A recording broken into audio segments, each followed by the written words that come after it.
semaine fatigant Sénégal di préparer finalam dimanche lay doon ci digganteem ak Cameroun wala Égypte loolu dinañ ko xam tey jii ci guddi yi waaye dañuy delluwaat ca Yaoundé fekk fa Bakary Cissé Bakary.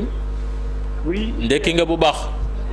waaw alhamdulilah yeewu nañu jàmm. waaw yéen a ñu rawee 1 heure de temps nag xam naa ne fi mu nekk nii moom yeewu ngeen bu baax foofu ca Yaoundé est-ce que mën nañu xam ginnaaw qualification bi ban ambiance moo fa am tanière bi naka la yeewoo donte sax ñoom dañoo xaw a beru xam naa ni nekku leen ensemble. waaw nekkuñu ensemble mais tanière envoyé spéciaux yi nag il faut dire que comme ni ma la ko waxee si njëlbeen récupération bi moo fi nekk parce que ñu ci gën a féete ndaw ñoom continuer nañu ci guddi gi di féete li nga xamante ne mooy victoire bi donc c'est vrai que fi ñu nekk xaw na ko ci tuuti ak équipe nationale Sénégal mais jot nañu taataan ay xibaar démb ci guddi ba 3 heures du matin jour yu bëri dañ doon def li nga xamante ne mooy bain froid. donc maanaam dugg ci piscine bu sedd 6 degrés à 6 degrés pour mën a génne wàccee li nga xamante ne mooy coono li donc cher pour wax leen lépp li fi xew mooy démb bi ñu paree match bi xel yi dal nañ trop ci conférence de presse bi ndaxte Aliou Cissé bu mu jëlee kaddu gi moom mi nga xamante ni humilité la doon wax concentration ak détermination loolu mooy ay bataaxal yi nga xamante ni ay message plutôt yi nga xamante ni moom lay faral di véhiculer ay jours mais démb nag bu mu ñëwee ci conférence de presse Aliou Cissé gis nañu ni changé na tuuti discours parce que jàpp na ni yëf yi rafet na trop mais benn match bu des 90 minutes la te match boobu nag final la te final nag duñ ko jouer mais dañ koy gagner loolu mooy wax ji xamoon na ni petit à petit il allait faire son nid tey jii nii egg na final léegi pour moom 90 minutes moo des pour que Sénégal mën a dugg fi nga xamante ni mooy histoire wu football africain parce que ñëpp xam nañu ni depuis l'indépendance boobu ba léegi ñu ngi daw ci ginnaaw première étoile mais nag Aliou Cissé jàpp na ni c'est le moment pour lui quand même mu joxe li nga xamante ne mooy bonheur bi Sénégal di xaar parce que moom nee na xam na li Sénégalais di xaar ci équipe bi naam il était trop critiqué mais jàpp na ne critique yooyu yëpp ay critique bu objectif la ñu parce que nee na moom wax na ay jours à chaque fois ngeen dégg critique jàpp na ne critique bi man maa ko moom man li ma leen sas mooy ngeen dugg ci terrain bi football bëgg loolu li nga xamante ne mooy Sénégalais te jours yi def nañu ko dëmb te nag lu ñuy xaar mooy que ce soit l'Égypte ou le Cameroun Aliou Cissé nee na amul benn préférence moom lu ko gënal mooy yëkkati li nga xamante ne mooy pot bi. Aliou nee na amul benn préférence waaye yéen ak ambiance bi ni ngeen ko gisee foofu ca Cameroun Yaoundé lan moo ngeen yaakaaroon ni mooy gën ci Sénégal dajeek pays organisateur bi final wala dajeek Égypte. non Cheikh xam nga ni man boo ma laajee dama leen naan dajeeg pays organisateur bi moo ma gënal parce que football tamit au-delà de tout ambiance la ñuy wax te tamit ak football te ñëpp xam nañu ni tey nii duel de Lion dina baax trop parce que Sénégal ak Cameroun coolu dina bëri trop football dina am te le meilleur gagnera maintenant. daje ak Égypte aussi ça sera peut-être les primaires du prochain duel bi nga xamante ne Sénégal war na ko amal ak Égypte au mois de mars si barrage coupe du monde 2022 maintenant après moi je me dis quelque part bu ñu nar a daje ak Égypte l'enjeu dina jël le dessus sur le jeu parce que dina nekk duel Sadio Mané Mohamed Salah on va se focaliser sur ces 2 jours de Liverpool te loolu à mon avis dina xaw a yàq tuuti ambiance bi mais quand même man boo ma laajee dinaa la ne am li nga xamante ne mooy Cameroun moo ma gën a donte Cameroun yi ñëpp xam nañu ne ay compétiteurs lañu te tey jii nii avec Samuel Eto'o qui est à la tête de cette fédération je pense que ça ne sera pas facile de jouer une finale contre ce pays-là mais man je pense bien qu'il faut aller chercher des challenge moom da nga koy dem wóori di boo ko amee nga jëm ko daan te Cameroun Sénégal bu daanee Cameroun fi nga xamante ne mooy Cameroun dina baax trop parce que Aliou Cissé wax na ko nee na moom bu ñu nekkee Bafoussam nee na leen Yaoundé on arrive à Yaoundé et il faut pas oublier qu'on va jouer au stade Ahmadou Ahidjo te Ahmadou Ahidjo ak Sénégal il y a une grande histoire te on est sûr que Ahmadou Ahidjo il est en train d'accompagner les Sénégalais ici chez lui. sera à Olembe mais Camerounais yi surtout askan wa ñoom ban bët la ñuy xoolee tey ji équipe bu Sénégal bi parce que gis nañu seen benn joueur Ngàdd ci éliminatoire yi biñ ko laajee koo bëgg a dajeel moom mu ne Sénégal ndaxte seen mental dëgërul.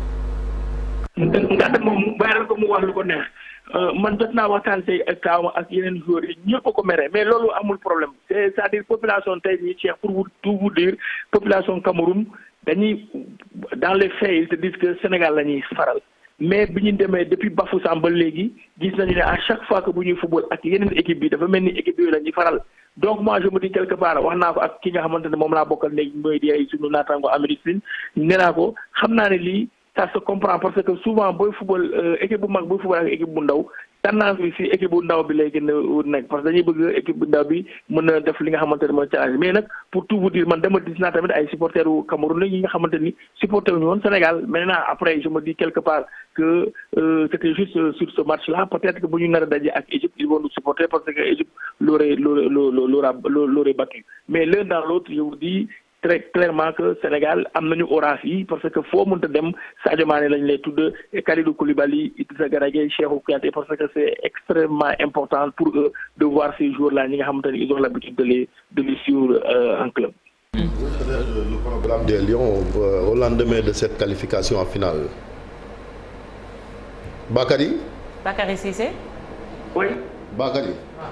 naam. ma ne programme mu Lions est-ce que mën nañu koo xam comme démb lañ qualifié tey lan qu'est-ce qui est au menu aujourd'hui. décrassage. waaw tey nag il faut dire que le programme ne va pas changer à 16h30 équipe bi day entraîné fi nga xamante ne mooy annexe u stade Amadou Ahidjo Diop parce que stade Olembe il y a un match entre le Cameroun et l'Égypte donc suba si dañuy yeewu seen petit déjeuner day nekk petit déjeuner bu libre bi nga xamante ne ku bëgg a ñëw ndekki nga ñëw ndekki c'est y a pas d'exigence mais à partir de 15 heures ils vont rechausser les crampons c'est-à-dire les partants d'hier ñoom dañuy def décrachage de 2 ou 3 tours de terrain ak massage bi nga xamante ne mooy stade bi ñi nga xamante ne ñoo football wala remplaçant plutôt ñoom ils vont s'entraîner intensément c'est-à-dire pendant 1 heure et quart normalement loolu mooy programme équipe nationale tey bi nga xamante ne mooy lendemain victoire bi. test Covid yi nag kañ lañ koy def. suba la 48 heures avant. aussi ce sera 48 heures avant le match donc on suppose que ce sera demain matin normalement pour préparer wu li nga xamante ne mooy finale bi donc loolu c'est vrai Fati xel yëpp day dem ci test Covid yi donc nañ ñaan yàlla croisons les doigts ñaan yàlla bu am benn gaañ-gaañ ci équipe bi moo bañ a am tamit benn cas positif donc loolu nag lu xaw a doy waar la parce que Covid bi décimé na équipe nationale Sénégal moo tax ni au premier tour gisuñu équipe bi nga xamante ne moom la ñëpp doon xaar malheureusement en 3 matchs on a marqué qu'un seul but démb sama naataango mu may tooñ mu ne ma en 3 matchs on a marqué 1 but mais après phase éliminatoire directe yi en 3 matchs on a marqué 8 buts donc ce qui veut dire l'équipe monte en puissance. voilà jërëjëf Bakary xam naa ne du ñàkk dinañ dellu si waat ci yow. waaw dégg nga mu ne tanière bi xam naa si ne bëgg nga ko laaj. tanière des journalistes c'est basket ba noonu la demee woon Rwanda. ah oui tanière la. 15 millions. L'info aussi c'est que la CAF a décidé que ni match 3e 4e place bi muy la petite finale dañ koy jouer la veille de la finale donc dañ ko doon jumelé donc c'est le samedi qu'ils vont jouer le comité c'est rencontré dañ ko war a éliminer comme ne ko tubaab bi di defee mais am médaille d'or baax na waaw médaille de bronze je veux dire man or bi moo ne sama bopp bronze bi moo soxla woo bronze bi moo tax dañuy des foofu ca Yaoundé bi match bi jeexee zone mixte ñenn ñi joxe nañ ci seen xalaat kontaan ci qualification bi ku ci mel ni Loum Ndiaye ak Ismaïla Sarr bi nga xam ne ni moo def passe décisive dugg remplaçant changé physionomie match bi dañ leen di teewlu ci sunu micro envoyé spécial Mamadou Ndiaye Ahmed Niaw. ñu dem te final moom kenn du ko joué dañ koy gagné te on est conscient ci loolu quoi. sur le banc naka nga génnee match bi. waaw comme tout le monde rek parce que ñun famille lañu quoi. maa ngi ko doon wax depuis dès le début du tournoi ñun ñëpp famille lañu ba pare depuis début tournoi bi ba léegi ñun match bu nekk final lañ koy joué instant yi nii du ñu enflammé wu rester concentré ba dimanche incha allah yàlla may ñu lu ñu moom ñu dem suñu yoon. waaw comme d'hab kontaan dañu kontaan comme d'hab parce que nekk c'est la première fois ñu dem finale c'est la deuxième fois waaw moom lañ bëggoon def nañ ko mais ba tey liggéey bi des na parce que dañuy continuer liggéey parce que des na finale foog ñu def le tout pour bëggal peuple Sénégal parce que loolu moo ñu fi tax a ñëw waaw le travail continue. non mais loolu du dara xam nga sénégalais moo bëgg gagner. Nous tous, on est conscients de tout ça, donc Sénégalais, c'est juste parce qu'ils veulent qu'on montre encore plus et qu'on se donne le maximum de nous-mêmes. Et c'est ce qu'on est en train de faire. Donc je crois que le peuple est content et nous aussi on est contents, on est conscients de ce qu'on est en train de faire. Une belle dynamique. Donc continuons juste sur ce parcours de bien travailler et puis pour voir le reste, ça va venir. Tout le monde a été content nañu bu baax ci qualification bi, mais pour ñun defaguñ dara quoi. Pour ñun defaguñ dara, on avait déjà goûté le goût d'arriver en finale en 2019 et aujourd'hui ça nous sourit encore de nouveau. Dieu merci, croisons les doigts et puis préparons la finale inchallah. voilà dañuy dem fële ca université Cheikh Anta Diop nag ginnaaw qualification bi étudiants yi fête nañu ko lool nag di yaakaar ni yëf yi dina gën a neex dimanche dañ ciy teewlu reportage yu Mamadou Fall ak Younous Diatta. bile kon ñetti yoon lay doon Sénégal daal di kon dem ca finalu Coupe d'Afrique CAN bu 2022 gannaaw ba mu daanee li nga xamante ni moo di Burkina Faso gaynde yi nag football boo xamante ni supporters yi rafet nañu ko supporters yi nga xamante ni ñu nga woon ca université Cheikh Anta Diop bu Ndakaaru. Ils sont des lions, ils ont prouvé ça aujourd'hui, ils ont montré qu'on peut compter sur eux. Machallah, on est fiers de les supporter. lépp kon benn waxtu ñu football ko supporters yi ci njàqare anxiété ca fan zone bu UCAD ndaxte équipe bi ba léegi dugalal bii bu ñuy xaar. mujjantal gi kon te juróom-ñaar fukkeelu minute bi ci la Abou Diallo dugal bii bi libéré mboolem supporter ñenn ñi jàpp ni fu mu ne nii kon booloo daje ñaan ngir kon coupe bi rek mën a ñëw fii ci Sénégal at bi léegi. Sénégalais yi yëpp booloo ci ginnaaw équipe bi Sénégalais yi ñun ñëpp nañu ànd di defar dañ ko soxla lii dañ ko soxla dafa war a ñëw ci réew mi parce que ça fait depuis des années ba Sénégal nekk Sénégal ba tey ñu ngi topp ci ginnaaw li may ñaan réew mi di ko ñaan sëriñ yi di ko ñaan ñaankat yi nañu jàppale équipe bi nañ leen ñaanal xale yi ñu jar a ñaanal lañu coupe bi dafa war a ñibis dañ ko soxla suñu papa yi dund nañ ba dee gisuñu coupe suñu maam yi dund nañ ba dee gisuñu coupe ñun nañ ko gis nañu ko defal ñu gis ko ngir yàlla war a suuri loolu li ñuy ñaan la li ñuy ñaan réew mi la defal leen ñu ko ngir yàlla war a suuri. mbégte mu ngi fa woon ñu fàtte sax suñu bopp di jubilé mu nekk victoire bu neex a neex ci Sénégal yi. étoile rek lañ bëgg wax leen Aliou Cissé moo ñu gën waaye ko lu mu def baax na lu muy waaj a def baax na nga def lu ko neex.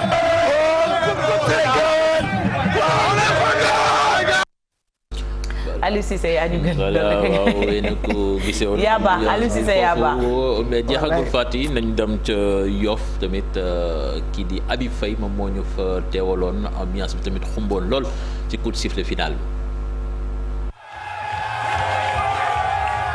ñëpp ñëw takku lool ngir supporter ci suñu gaynde yi fan zone bu Yoff askan wi ñëw animé fii ku ci nekk ñii di siffler waaye itam bi arbitre bi siffler ñu gis ne ku ci nekk concentré wu nga ci match bi joueur yu Aliou Cissé yi di joxe seen kéemtalaay kattan waaye gisaguñu pexe ngir gis caax yi loolee di firndeel ci kanam yi ñu xaw a sax jaaxle ci première mi-temps bi noonee lañ ca jógee rek door ñaareelu mi-temps bi Abdou Diallo lakk caax yi. deful benn changement normal yaa ba gën a xam. kontaan rek di ñaan inshallah Sénégal jël ndam li inshallah final bi ñëpp ci Sénégal. kontaan rek kontaan ci suyéeri rek maa leen di remercier yal na leen yàlla defal jàmm ñu indi coupe rek loolu rek loolu laa di ñaan. mbégte fépp lañu koy gis supporters yi kenn mënatu leen téye. sant yàlla bu baax. Aliou Cissé kenn amul fayam yal na ko yàlla fay. Sénégal ndam rek la am amuñu defet ñemoo ñu def. jamono ji nag la ñuy gën di ñaan moo di ñu booloo jàppoo ngir gën a mën a jàppale équipe bi. non final bi dañ koy gérer parce que rek sonn nañ ci ay final di perte cette fois-ci xale yi dañu décider il faut nag ñëpp nekk autour de l'équipe ñu bàyyi critiques yi ñu xam ne xale yi seen bopp ñoo bëgg a gën andi coupe bi. lii mooy wane ne Sénégal ñoo bokk ndey bokk baay ndax ku gis nu mu demee nii rek ñoo xam ne fii ñëpp ñoo yam ñëpp ñoo bokk lépp ñëpp ñoo tolloo tamit niveau. bi ndam rek bu soobee yàlla le 5 dañuy jël ndam li tuwaay moom du dañ tuwaay rek incha allah. fan zone bu Yoff ña ñëwoon bëri na ba match bi jeexee Sénégal dem na final ci dimanche gi des nañu koy waajal ñoom supporters yi ne noppi nañ ngir gunge équipe bi ba keroog ñu indi ndam li. jërëjëf Habib Faye dañuy dem fële ca Sochaux fekki fa benn gaynde bokkoon na ci génération 2002 tey jii nekk entraîneur bu FC Sochaux nekkoon équipe nationale di Omar Daf Omar ñu ngi lay nuyu. ah là là daa mel ni rëcc na. voilà.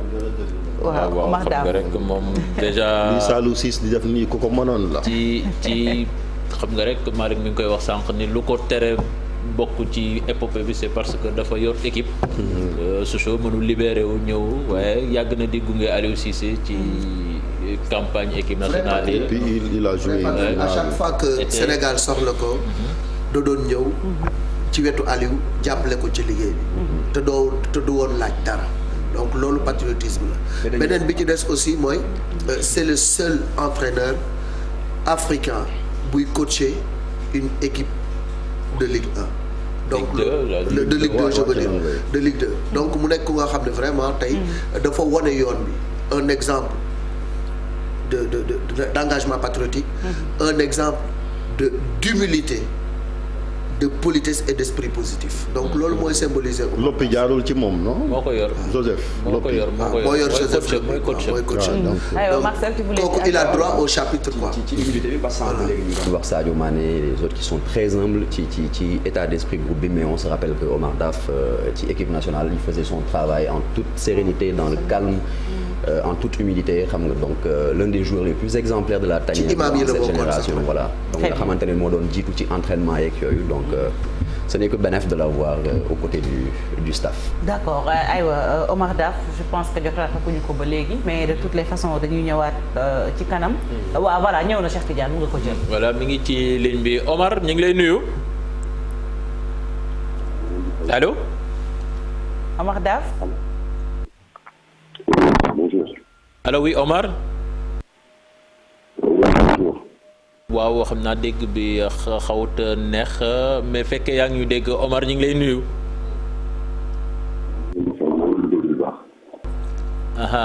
waaw. Omar ñu yëkkati kàddu gi dafa mel ni yaa ngi soog a yeewu naanaguloo café. Malick moo la yee nag Malick moo la yee.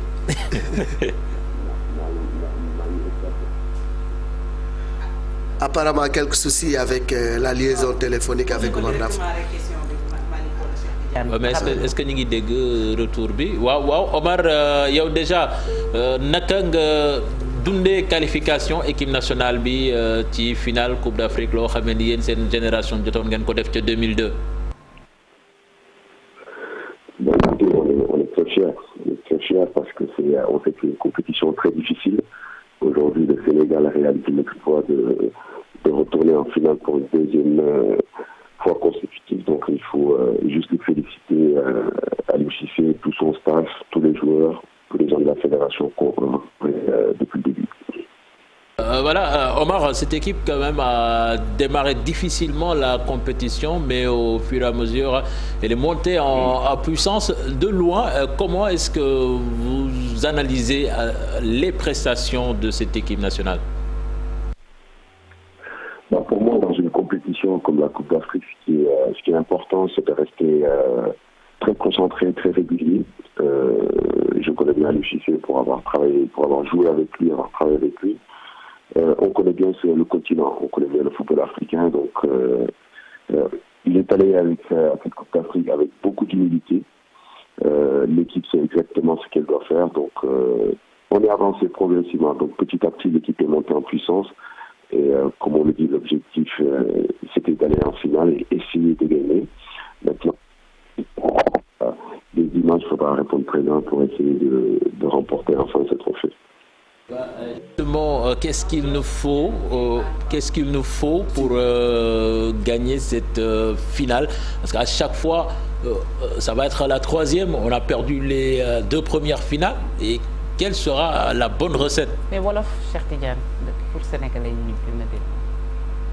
La bonne recette, je pense qu'il faut laisser ça avec l'entraîneur. Je pense que depuis le début, il a reçu pas mal de critiques et que les gens ont été très, très durs avec lui. Mais les critiques font partie du métier d'entraîneur. Il accepte, il avance. Et je pense qu'il sait ce qu'il a à faire. En tout cas, je pense que cette 3e finale nous donne encore plus d'expérience. Je pense que les équipes qui gagnent la CAN ont l'habitude d'aller en finale. Maintenant, à nous de continuer à travailler avec beaucoup d'engagement, beaucoup de détermination, parce qu'on sait que tout le peuple sénégalais aimerait ramener cette coupe à la CAN. Omar maa ngi lay nuyu di la ziar Malick Thiandoum. waaw maa ngi lay ziar Malick Thiandoum. waaw tuuti rek ci wolof Omar yaa ngi foofu mais xam naa ni sa xel yëpp mi ngi ci Aliou Cissé ak équipe bi naka nga gisee tey qualification équipe Sénégal ci finale Coupe d'Afrique des Nations bi. Beaucoup de fierté parce que avant tout Aliou sama frère la sama xarit la sama coéquipier la. sama am di jàmm la on a joué ensemble liggéey nañu ensemble donc tey qualification Sénégal bi ci finale bi ñëpp dañ ci kontaan di féliciter tamit staff bi joueurs yi dirigeants yi nga xam ne liggéey nañu pour Sénégal ak si fi tam mais première étape la deuxième étape bi mooy ñu continuer manko continuer ñaan dooleel Aliou Cissé parce que ndamam sunu ndam la. ci départ bi ñu bëri dañu commencé woon di critiquer équipe bi ñu bëri di wax ni équipe bu Sénégal bi naru la dem ba ci finale bi ñu gis ni l'équipe est montée en puissance ci tournoi bi la naka nga gisee évolution équipe bi ci biir tournoi bi. waaw loolu mooy football surtout footballu Afrique ak footballu Europe bokkul Coupe d'Afrique des Nations ñëpp xam nañu difficulté bi ci nekk man football naa 5 Coupe d'Afrique te gagné wuñ ko. jafe-jafe bi ci nekk xam nañ ko mais ñu ngi continuer liggéey donc féliciter Aliou parce que malgré li ñuy wax yëpp ñu ngi continuer xool objectif bi xam nañ fu mu bëgg a dem booy xool équipe bi à chaque match l'équipe progresse l'équipe monte en puissance qualification ak compétition bokkul ci biir compétition bi équipe bi abordé na ko dans des conditions difficiles certes mais li ñu bëggoon mooy egg final pour jéem incha allah gagné ndam bi donc voilà comme ni ma wax rek li gën a important mooy ñu continuer dooleel Aliou Cissé ñaanal ko yàlla may ko ndam parce que ndamu Sénégal yëpp la. Omar pour terminer rek joué ngeen final yéen contre Cameroun ñàkk ko xale yi joué nañu final contre Algérie ñàkk ko mais tey ci seen discours ak discours Aliou dañuy wax ne dem final taxu ñu jóg jël coupe bi moom moo ñu tax a jóg jël coupe d'Afrique du lu yomb tey jii lan la ñu war a gën a fulaal pour mën a jël coupe bi enfin indi ko Sénégal. xam nga yàgg nañu wax à chaque fois bu ñu dem ne coupe bi la ñuy jëli mais humilité dafa baax quoi voilà parce que fi ñu jëm ñu ngi fay fekk dañu bëri am doole tamit am expérience tamit donc ñu ngi avancé ñu ngi évoluer donc bu ñuy xool tey final bi ñuy war a taseel mooy Égypte wala Cameroun bu ñuy xool ñaata final la ñu def ñaata coupe d'Afrique la ñu gagné donc li ñuy xaar du lu yomb mais li may wax rek mooy bu ñu amee humilité bu ñu mën koo nekk benn continuer liggéey dooleel ki nga xam ne mooy entraîneur équipe nationale Aliou Cissé jàppale joueurs yi je pense que voilà joueurs yi xam nañu lii lan mooy seen mission voilà seen mission mooy béykat peuple sénégalais ak benn coupe d'Afrique je pense que ñoom ñëpp xam nañu ñu leen fa yóbbu waaw ñu continuer di leen ñaanal rek je pense que voilà j'espère que bi yoon ce sera la bonne incha allah. Égypte ban la ci Omar préféré jouer pour la finale. non amul préférence parce que li may wax ñaari équipe yu des mooy ñaari équipe yi gën a mag ci Afrique que muy Cameroun wala Égypte amul benn équipe bu leen ëpp palmarès ci continent bi donc ñi ñuy taseel moom ñaari équipe yu am doole la am expérience donc ñun waruñu leen calculer li ñu war a calculer mooy suñu organisation am stratégie la ñuy defar naka la ñuy dooleel suñu joueur dooleel suñu entraîneur ñëpp àndoo nekk benn pour yàlla may ñu dem. jërëjëf Omar merci voilà Omar allo Cheikh Diaw. waaw Omar balaa ngay dem gis nañ ni Aliou yàgg nga ko gunge ci ay campagne est-ce que ci campagne bi ñu nekk nii yéen a ngi jokkoo nga koy xel ci yenn yi. waaw Aliou doo ko xamee léegi yàgg na quoi voilà doo ko xamee léegi ça fait des années donc ñu ngi avant Coupe d'Afrique bi jëriñ jokkoo vacances bi ma ñëwee mois de décembre au Sénégal dégg naa ko avant Coupe d'Afrique bi dégg naa ko mais ñu bi Coupe d'Afrique bi commencé ba léegi c'était important ñu bàyyi ko ci pilam bàyyi ko ci concentration ak équipe am bañ ko déstabiliser parce que wax du bëri na trop autour de lui am na ñu ko jéem a déstabiliser am na ñu ko sonal. Mais heureusement, il est resté concentré. Voilà, je le félicite pour ça parce que liggéey bi yombul liggéey entraîneur critique bu bëri daf fi ànd mais félicité ko rek parce que voilà ci mu yóbbu tey Sénégal dañ ko war a ñaanal dooleel ko. Voilà. Merci Oumar et bonne chance aussi pour Sochaux ah ñu ngi lay ñaanal bu baax nga yéegal équipe bi Ligue 1. Voilà Omar Daf Chérif est-ce que daa woon nu jaay photo Omar Daf parce que xam nga jaay nga photo Chérif mais temps yi ñëw Omar Daf mais 2002 quand même Chérif mënoon na dem jàngi di jaayaale photo on ne sait jamais mais quand même peut-être pour ñëwaat ci li mu doon wax Daf koo xam ne la ni ko Marcel waxee il faisait son travail tranquillement humilité am quand même ba léegi dañ koy waxtaanee et leçon lay jox ñëpp. jullite am humilité am respect ci doomu aadama et puis très professionnel parce que loolu moom musa nekk caractéristique maanaam il fait ce qu'il doit faire boolewul dara ak wax et te loolu tey moom moo ko permettre mu def carrière bu mu def parce que longévité ci sportif li la koy may mooy hygiène de vie te hygiène de vie Omar da ko musa am engagement patriotique da ko musa am dal googu ñu ko gisee moom lay doxee ba léegi amul dara lu muy def lu nga xam ne di nga gis Omar yaawi dënn wala nga mus ko dégg ci des choses extra sportives donc il est toujours resté zen dans sa bulle def son travail donc xaritu Aliou Cissé la yàgg nañu liggéey ensemble te encore une fois bu daan ñëw di liggéey musul ni Sénégal fay leen ko da doon bàyyi soxlaam yëpp bàyyi liggéeyam ñëw pour jàppale réewam loolu mooy patriotisme te esprit positif boobu moom lañ soxla ci ñëpp tey pour équipe bi wax na lu am solo Fati je pense que moom man li discours bi mu fi doon loolu laa ci gën a jàpp mooy malgré sa proximité ak Aliou Cissé nee na da koy bàyyi mu liggéey moo ñi fii gis nañ ñoo xamante ils sont encombrants soit ñi ngi ci coach bi di wax ci noppam et cetera toll nañ foo xamante ni comme Aliou Cissé mi ngi gagné il a un mental d'acier voilà donc voilà lu nekk et cetera mais il faut pas aussi l'encombrer benn match ci des ku nekk bëgg a joxe sa xalaat wala nangam il faut laisser aussi les gens travailler tranquillement pour aller en finale gis nañ ñeneen ñoo xamante ni ñi ngi critiquer ci génération 2002 bi leen bokk mais am na foo xam ne bu fa tollee li ñu war a fixer comme objectif mooy comme la finale la nañ bàyyi le coach qui fait son travail donc lui il a dit vacances la gëj a déggante ak Aliou Cissé da koy bàyyi mu liggéey sereinement parce que lui aussi entraîneur la xam na yen bi li yenn ci ko bopp ab entraîneur et je pense que loolu c'est important très bien mais ci critique yooyu aussi foog ñuy dellu si critique c'est pas négatif te du déstabiliser parce que am na entraîneur yoo xam ne jàng nañu dégg ay critiques mais taxul ni ils sont allés jusqu'au bout. Non, mais lui, il en a trop entendu. Aliou Cissé, c'est pas le moment. C'est le paroxysme, c'est le sommet des critiques pour un sélectionneur. Non, Sénégal là, fii musul am sélectionneur bu ñu critiquer autant Aliou Cissé.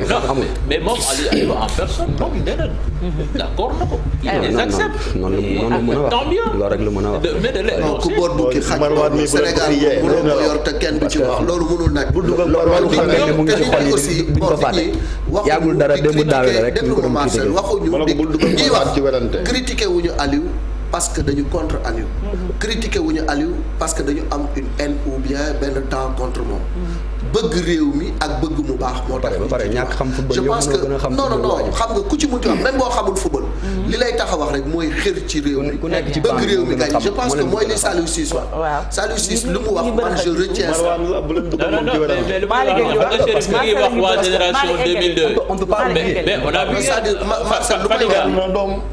Fadiga nañ ko mu wax avant CAN fu mu nekk nii dafa wàccoog ñun non mais attends mais instant bi c'est fini on indi coupe bi ñàkk ko indi il a rempli ses objectifs. On peut plus rien lui reprocher. Donc pour man fu mu nekk nii tëj na ay gémmiñ yu bëri tëj na fi ay gémmiñ yu bëri donc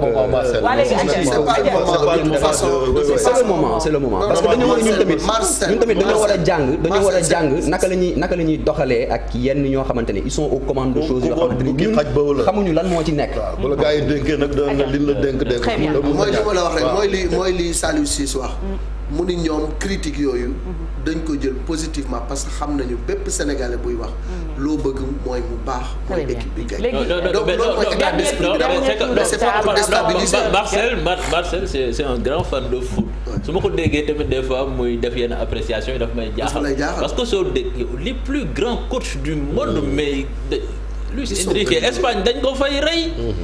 Aimé Jacquet France dañ ko critiqué ba mu ni journaliste yi du ma leen mës a baal. loolu laa yàgg dafa gagné Deschamps bu coupe du monde bu mujjee gagné nii comme parcours Sénégal bi la def nga foog. c'est pas négatif non mais ñun suñuy critique dañuy dafay fëkk ndax. fii nga xam non on en a entendu des choses yoo xamante ni ça n'a rien à voir avec le football. rien à voir Aliou Cissé daal li mu fi jot ci critique comme sélectionneur sénégalais kenn musu ko fi jot. c'est la loi dans le football. Aliou Cissé ñi ko mus di critiquer yëpp lu baax la. am na ci ñu bëri ñoo xam ne bu ñu sañoon toog ban bi nii instant bi Aliou Cissé du ci toog balaa Coupe d'Afrique bi kenn fàttewul. waaw yow fi nga toog sax am na ñoo bu ñu sañoon doo fi toog. bien sûr non mais Aliou non mais man si ma ni Aliou Cissé bokkul. moi je ne suis pas dans ça Marcel xam nga lan moo gëm lan laa gëm.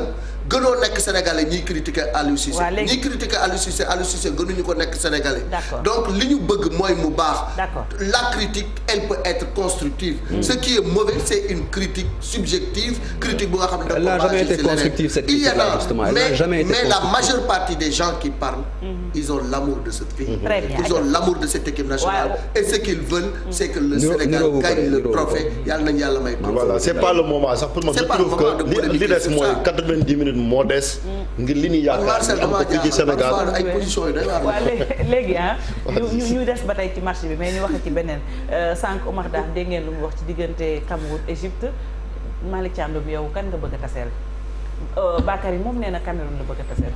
waaye même maintenant Cameroun laa bëgg ñu dajeek moom parce que match la bu nga xam ne dina tax xale yi gën a concentré wu et dina am benn esprit de revanche bu nga xam ne dina nekk ci ñun te y a des signes précurseurs man xam nga man dama xaw a moo tax saa yi di ma wax bu xaaba nga wala yu mel noonu mais damay am ay détails yu nga xam ne dama ciy bàyyi xel.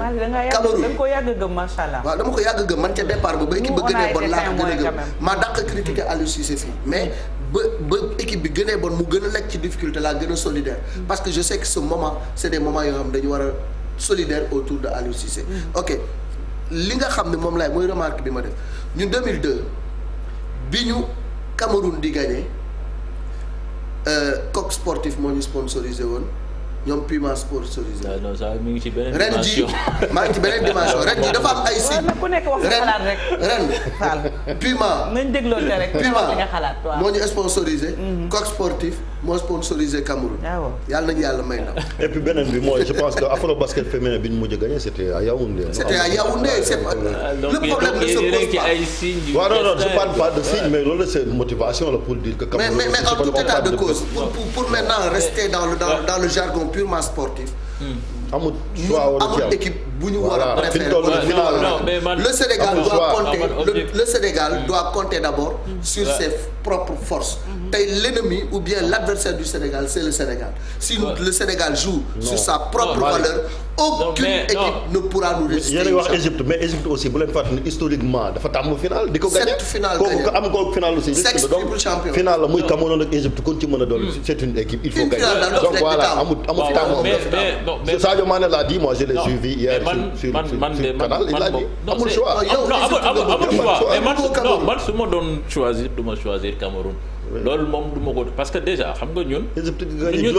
non soo xoolee ñun suñu ñetti xam nga ñun non déjà suñu ñetti match yi ñu gagné à partir des huitièmes ba fii nii soo xoolee équipe yi ñu dajeel am na argument boo xamee ni dañ leen fa ëppe woon doole muy le défi physique. entraîneur bu Burkina bi sax démb wax na ko. ils ont baissé en intensité le Sénégal a été plus athlétique plus physique. te loolu du ñoom rek lañ ko won nañ leen ko won ko Guinée équatoriale won ko Cap-Vert.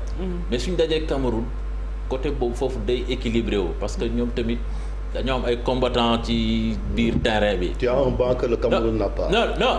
nga am 24 heures de récupération. non Chérif là tu te trompes.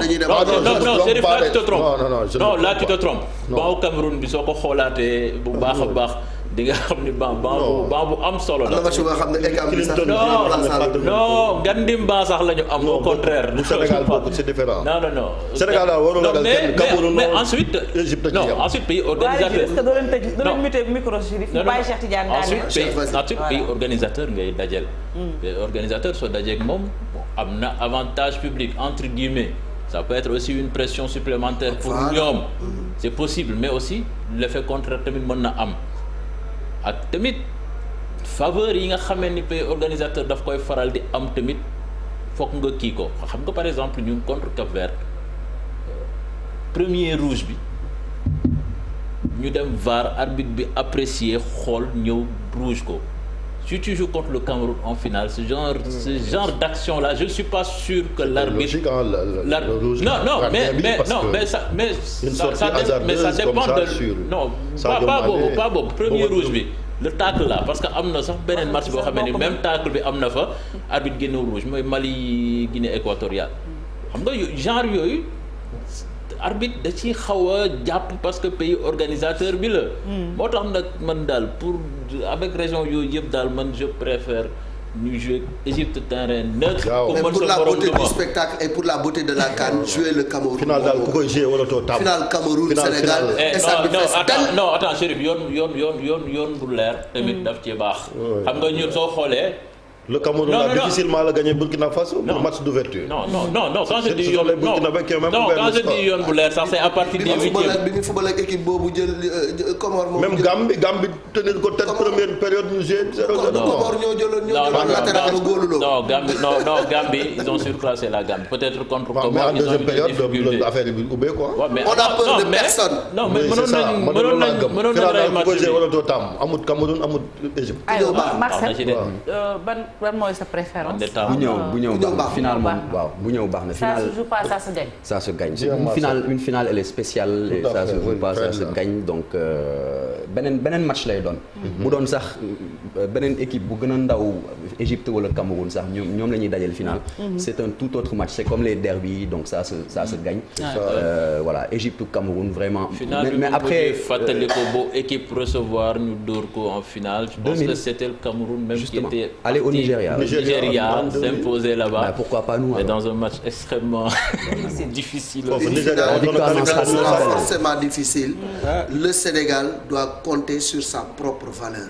Quel que soit l'adversaire qu'on a, je pense que la force du Sénégal, c'est d'avoir une équipe homogène, une solidarité dans ce groupe-là et un état d'esprit conquérant. Je pense que c'est ça qui fait actuellement notre force et on a un effectif qu'aucune équipe n'a. Voilà. Donc kon tey amuñu lu ñuy ragal li ci des daal mooy na Sénégalais yi wàccaat ci suuf ndànk duggaat ci suñu bulle continuer di ñaanal équipe bi parce que soxla nañu coupe bi. ñi génne internet bi nag di wax leneen loo xamante ni moom méngoowul ak loolu nan noppi. waaw man mii démb damaa saraxe bay bëgg a mais je pense qu'on peut s'arrêter sur cette image là depuis sànq mi ngi défilé. Oui, j'aime cette image. mais en fait. ngir yàlla war a suuri loolu li ñuy ñaan la li ñuy ñaan réew mi la defal leen ñu ko ngir yàlla war a suuri. mbégte mu fa c'est très très fort. kii xam naa kii buñ gañee final bi gisuma ko mais xam naa dina ànd ak mbégte du moom kese mais dafay traduire li nga xam ne moo nekk ci xol yi. dañ ko bëgg dañu yàgg am yaakaar mu tas. je pense que image bi dina dem ba jour yëpp dañ ko gis. parce que dañu yàgg am yaakaar mu tas et ça ne date pas d'aujourd'hui. donc on a tellement eu de frustration que tey jii Sénégal man maa ngi soog a gis peuple bi derrière l'équipe nationale mu am cette cohésion cette solidarité là benn moment on avait peur gëmuñu woon équipe bi benn moment ñu bëri même si man moom depuis le début dama li leen on a un destin de champion parce que am na lu nga xam ne yàlla bu la koy defaral dañuy wax ni buy defar day mel ni koy yàq dañu am démarrage bu métti te démarrage bi ca plan de préparation ba la woon mu faussé demuloo Kigali amuloo match amical nga takk say bagage ba war a dem lu mat juróom-ñeenti nit coronavirus. nga dem sur place war a dem sa match ñetti nit coronavirus mënaguloo am sa équipe ba léegi. nga dem jour match à 2h du match ñu ne la tel joueur Pape Gueye FIFA suspendre na ko. Il y a eu beaucoup de paramètres yu nga xam ne tey daf la doon tënk mais lu mu lay tënk-tënk. première partie tournoi bi. ñàkkuloo benn match encaissé wuloo benn but fubaloo bu baax yaa jël paie. et puis ñu continuer di dem. équipe bu ñu taseel macha allah yàlla di ñu may ndam. équipe yi nga xam ne dañu yaakaar ni bu ñu taseeg ñun sax créer ñu problème équipe yooyu toog ci yoon bi. ba tey ji yàlla xalal ñu yoon ba ñu war a dem final. il y a de l'espoir. Malick doguma la sax defuñu match de préparation gis nga. suñu premier match yi ay 13h lañ ko joué. ay 13h te ñoom la plupart à l'étranger lañ nekkoon. température yi bokkul climat yi bokkul. joué wuñu match de préparation maanaam jëluñu température dëkk bi dafa am lu ñu tuddee acclimatation. loolu moo waraloon ñoom ñu tànnoon dem Kigali parce que Kigali dafa am même climat que Bafoussam. donc da nga doon dem acclimaté wu dafa nekk en hauteur te boo nekkee en hauteur da ngay gaaw sonn xoolal boo yéeg escalier ni ngay sonn. donc il fallait ñu acclimaté wu donc on l'a pas fait. On a joué 2 matchs à 13h. On a eu beaucoup de soucis. Mais malgré ça l'équipe est restée forte. Elle est restée soudée, elle est restée solidaire. Je pense qu'il y a des signes prémonitoires. li ci des nag mooy ñu tàppe xol yi ñaan yàlla ndam li ñëw fi. Sénégal voilà. ay ñaankat ñi ngi fi. dëggantaan Sénégal ay nitu yàlla ñi ngi fi. ay Sénégal borom baati ñi ngi fi. Sénégal boromi kurus ñi ngi fi. di nga xool nit xeeb ko lool ca la mu sol. fekk 10 gann la def. ñoom ñëpp ñi ngi leen di woo. ñu ñaanal équipe bi yàlla may ko ndam. amiin yaa rabbi et puis Cheikh yaa ngi wax ne dañ leen fekki seen dëkk mais aussi bu ñu fàttee 12e Gaïndé ni mu mobilisé quand même derrière cette équipe. On a vu l'image de Mame Balla Mbow quand même ak du ñoom kese Chérif seen taxawaay ci CAN bi man mun naa ni maa ngi koy soog a gis et puis loolu rek dafay gën a doppe joueurs yi et puis ñu ànd ak confiance bëgguñu kenn kuy wax lu négatif bëgguñu kenn ku naan na équipe bi ñëw. Je pense que le 12e Gaïndé quand même est en train de jouer un rôle exceptionnel et on a les images je pense que peut-être avant ñuy tàggoo mën nañ leen may lenn ci image yoo xam ne 12e Gaïndé démb ji nga bi mu naan victoire ngay xeeñ. moom naan victoire moom may xeeñ je pense qu'on a les images au niveau de la régie et peut-être ci kanam dinañ leen ko may. moom victoire bi ci suba la ko doon xeeñ ba si ngoon. une ferveur très tôt ressentie ci stade bi gannaaw ba hymne national bi jeexee. on a vraiment senti que 12e Gaïndé bi ci stade bu mag bi ñu nekkoon. ils ont su mettre l'ambiance bruit bi am bu baax a baax ñu dégg ne 12e Gaïndé bi ils étaient présents donc man na ma dégg déjà après hymne national bi ni ñu jógandoowee.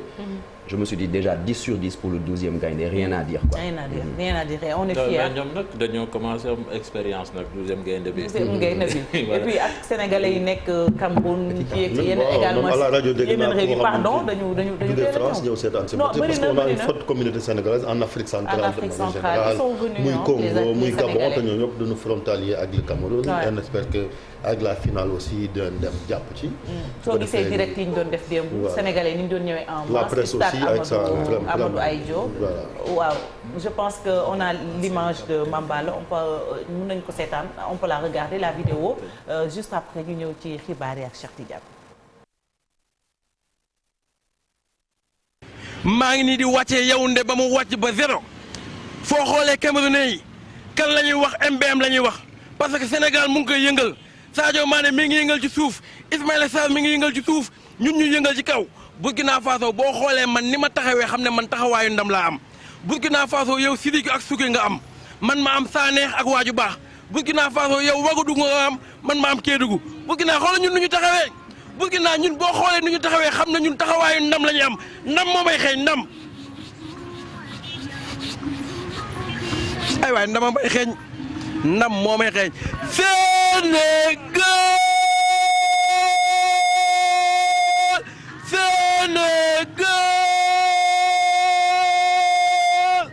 fondamentalement moom mooy leer moom Cameroun bi ndax xam na ne ñun ñoo fi nekk loolu amul seetal gars yi kon amul ragal amul yox-yox yi dañuy dox seen kaw doon ko crochet droite doon ko crochet gauche jàpp tànk bi dëj ko mu daanu Burkina maa ngi sa kaw. Mame Balla on te remercie ci sa taxawaay quand même on est passé par toutes les émotions hier et lii depuis si démb si suba la ko doon wax nee na ndaw mag may xeeñ. flair bu baax la am la ma may xeeñ. yal nañu ko yàlla sàmmal Mame Balla Mbow. na la xeeñaat dimanche. c'est l'ami de Sadio Mané Mame Balla. ah macha allah c'est très beau c'est très beau de voir. ñu leen di jaajëfal le 12e gaynde bi nekk foofu représenté ñu dignement quand même Marcel wax na ko 10 sur 10 rien à dire yal na yàlla sàmm leen kattanal leen suba xam naa ëllëg ci vendredi bi ñoom Marcel ak Cheikh dinañ commencé waat stress bi jëm dimanche nelaw yi wàññeeku. stress bi samedi lay non xam naa la sama waa ji. suba ci àjjuma ji da ngaa nar a xëy fii di jaawale pédale yi ak chapeau yi. démb Fatick damaa saraxe ba dugg bu waat fa. xam nga démb dama egg sama kër sama xel dem ci yow ma ne Malick Thiandoum lu romb saraxe ko. non je te jure tàndarma. stress mën na lu ne. tàndarma laa jël saraxe bi ñu mitaan ñu digal ma sondeel ak almet. mu dem jëndi sondeel ak bul joxe clé yi bul joxe clé yi. non loolu démb la woon. match bu nekk ak sarax la. donc fi nekk nii adversaire bi lañu yàkkamte pour commencer liggéey. voilà Malick ma daal maa ngi ci biir. Malick Thiandoum ay tàndarma da koy saraxe. tàndarma Malick day saraxe soow day saraxe sondeel et puis dañuy may tee en plus. ak glace. lépp laay saraxe. du feeñ Marcel. non man ni ma bëggee de équipe bi moo gaaw dama bëgg équipe bi Fatick barki wallaay damaa dem campagne ñibbi si yor doq ba sonn. wallaay yàlla ñu ko yàlla may ndam te mu nekk lu gën ci ñun. yàlla ñu ko yàlla may suñu étoile boobu nekk ci drapeau bi comme ni ko waa ji waxee du sama ay wax dama ko liir mu ne étoile bi ci drapeau bi lañ soxla. waaw donc étoile bi suñu drapeau bi na tax ci suñu ndeysaan Fatou ni ngay ñaane man ni ngay ñaane damay sentir ni yàlla mi ngi lay dégg. parce que sa xol moo rafet yow. yàlla na yàlla dégg xam nga man tamit wax dëgg yàlla ni sama mbubb mi weexal la sama xol bi. macha allah loolu moo tax ñaan ajuwul ci ay sëriñ ak yooyu de. dëgg la de. nit am na nooy mel boo ñaanee rek yàlla nam. dëgg la tey moom kenn contrôlé wul temps Cheikh ku demul woon Cameroun bul dem na nga toog xaar ba lundi. sama passeport nga teeru ji nga tertu ji. sama passeport dafa am ku ma digoon ni ma taxaw di leen xaar nañ dem ci yéen a kaay yi. Chérif mi moo ma ni doo dem Coupe d'Afrique. waaw moom ak waa ji ci ginnaaw waa ji baax ji ci ginnaaw. ñoo ma fi téye ak waa ji baax ja ca kaw. ni ma info matin. léegi comme final bi dimanche. Côte d'Ivoire xaaral Côte d'Ivoire dimanche incha allah ñu jël coupe bi lundi sama repos la. ma ñibbi si lundi mardi ma xëy si. indi coupe bi tegal leen. indaale coupe bi teg ko fi yal na yàlla dégg la. jël daas fanaanal bi rek ba 2000. dama commencé màggat doom bàyyi est-ce que tamit du ñu uti ay sponsor parce que ñu am na ñoo xam ne ndeysaan seen xol moo nekk ci coupe bi ba nga xam ne ku si mel ni Ibou Diouf bu rédaction bi également moom it buy regard buy seetaan bu tey ndoxam lay yor non démb Ibou Diouf donc am na ñoo xam ne quand même il mérite d'aller au Cameroun pour regarder mais li Cheikh wax nañ ku nekk toog fi nga toogoon bañ demee indi ko ummi météo rek daal ni kar wooma parce que dama xam nga démb dama ko di match bi 2-0 la waaw ñu dugal 2-0 rek mun ma sayee jeex na waxoon nga ko ma ne ko non doucement des na quoi. dafa kontaan Oumy Samb que vous retrouverez inch'Allah dans la deuxième partie bi ñuy commencer nii di jéggalu nag ci yenn éléments yoo xam ne teguñu ko actualité moo ni demee lu ci mel ni de quoi est-il un jour une actu ak itam l'invité de la RFM ñu ngi jéggalu téléspectateurs yi programme bi dañ ko chamboulé parce que Chérif ak Malick ak Cheikh Tidiane ak Marcel tey voilà foofu la ñu génn mais bon ce n'est que partie remise. plateau bi dafa saf sportif dafa kon dañoo kontaan waaw sportif sax sama chef a ngi nii. macha allah ak sa naataangoo. non Marcel li ko Aïssatou Diop doon wax dem yëpp gis naa ko bi léegi daa wolami ko. xoolal da ngay wax mu lay tontu yu garaaw maa ngi naan la yaa ngi wax mais mi ngi cabaxal. amoon na benn émission la mu tuddoon cabaxal ki mooy borom cabaxal. léegi aywa ñu dem léegi ci yéenekaay yi ànd ci ak Chérif Dia.